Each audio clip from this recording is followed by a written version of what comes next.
वे बेकार की बातें।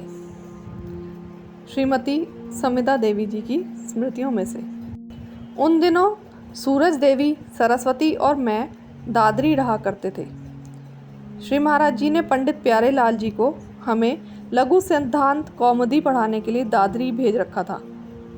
एक दिन रात्रि के समय मैं, सूरज देवी जैसे ही कौमुदी के सूत्र याद करने बैठे, वैसे ही पढ़ते पढ़ते श्री महाराज जी के बारे में बातें प्रारंभ हो गई।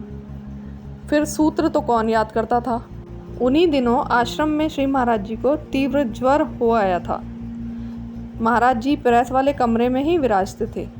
महात्मा कृष्णानंद जी ने भटिंडा के श्री रामदास जी को तार दिया कि महाराज जी बीमार हैं। अतः अगले ही दिन रामदास जी आश्रम आए। वे हमको भी अपने साथ दादरी से आश्रम ले आए।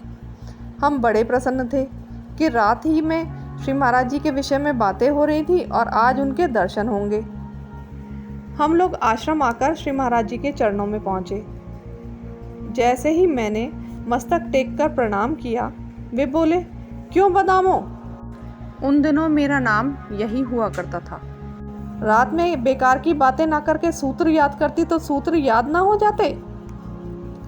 मुझे ऐसा लगा मानो मेरी चोरी पकड़ ली गई हो। मैंने तुरंत स्वीकार किया, हाँ महाराज जी, हम लोग पढ़ते पढ़ते बातें करने लग गए थे। पर क्या वो बेकार की बातें थीं? धन्यवाद।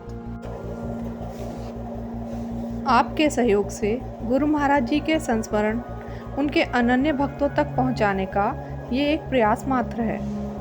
ओम ओम गुरु जी।